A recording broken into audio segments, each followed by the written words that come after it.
পদ্মাপাড়ে অব্যাহত নৈরাজ্যের পরিস্থিতি। দিন কয়েক আগেই ভেঙে গুড়িয়ে দেওয়া হয়েছে বঙ্গবন্ধুর স্মৃতি। অবাধে চলেছে ভাঙচুর, লুটপাট। আর বাংলাদেশের এই পরিস্থিতির সমালোচনা করেছেন এপারের লেখক গৌতম রায়। বঙ্গবন্ধুর স্মৃতি বিজড়িত ভবনে মৌলবাদীদের তাণ্ডব দেখে হতাশা ঝরে পড়েছে তাঁর গলা থেকে। অশান্ত বাংলাদেশ। দিন কয়েক আগেই সে দেশের রাজধানী ঢাকার ধানমন্ডিতে বঙ্গবন্ধু মুজিবুর রহমানের বাড়ি তছনছ করেছে দুষ্কৃতীরা। আগুন ধরিয়ে ভাঙচুর চালানো হয়েছে বঙ্গবন্ধুর নামাঙ্কিত মিউজিয়ামে। বাংলাদেশের চরম নৈরাজ্য। সর্বত্রই সমালোচনার মুখে পড়েছে ইউনূস সরকার। সে দেশের সাম্প্রতিক পরিস্থিতি দেখে মন খারাপ এদেশের বিশিষ্টজনেদেরও। তাদের মধ্যে অন্যতম লেখক গৌতম রায়। এ বাংলাদেশ কখনো দেখতে চাননি তিনি। ইতিহাসকে ভুলিয়ে দিতে চাওয়া হচ্ছে। আজকে বাংলাদেশে আপনি কোনো পত্র পত্রিকায় খন্দকার মোস্তাক যে খুনি বঙ্গবন্ধুকে হত্যার পর সে দেশের রাষ্ট্রপতির চেয়ারটাকে দখল করেছিলেন, তার নিন্দে করে কোনো শব্দ লিখতে পারবেন না। একসময় বহুবার গিয়েছেন বঙ্গবন্ধু স্মৃতি বিজড়িত ভবনে। মনের মধ্যে জমে সেসব স্মৃতি।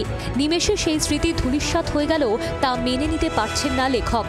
সেই বাড়িটি তো সাহস করেনি জিয়াউর রহমান, খন্দকার মোস্তাকেরা সেই বাড়িটিকে কোনোভাবে ধ্বংস করবার। শেখ হাসিনা ৮০ দশকের শুরুতে আবার বাংলাদেশে ফিরে যাওয়ার পর ধীরে ধীরে ওটা একটি জাদুঘরে পরিণত করেন। এইভাবে সেটাকে আধুনিক বিজ্ঞানসম্মত উপায়ে শেখ হাসিনা বা আওয়ামী লীগের অন্যান্য নেতৃবৃন্দ ওটাকে একটা জাদুঘরে রূপান্তরিত করেন। বাংলাদেশবাসীর কাছে বঙ্গবন্ধুর বাড়িকে ইতিহাস হিসেবে সংরক্ষিত রাখতে চেয়েছিলেন শেখ হাসিনা। ৩২ নম্বরের ধ্বংসস্তূপ থেকে এখন দীর্ঘশ্বাস ফেলছে ইতিহাস। মৌলবাদীদের তাণ্ডবে চিরতরে মুছে গিয়েছে বঙ্গবন্ধুর রক্তের চিহ্ন। এসব দেখে হতাশ লেখক।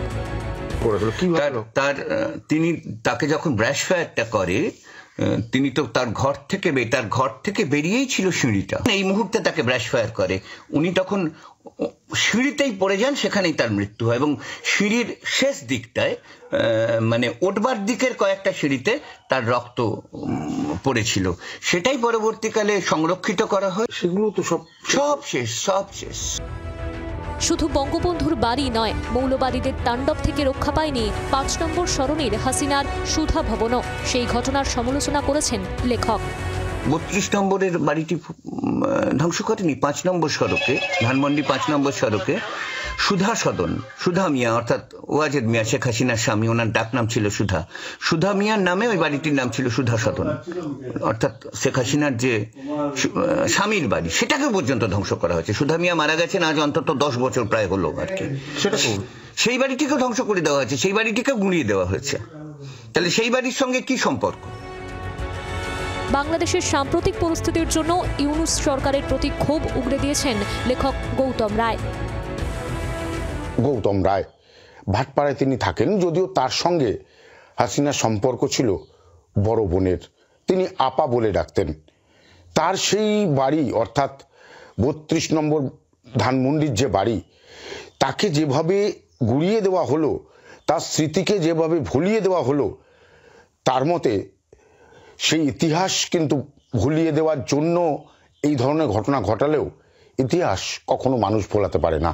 ভাটপাড়া থেকে বরুণ সেনগুপ্ত, জি ২৪ ঘন্টা।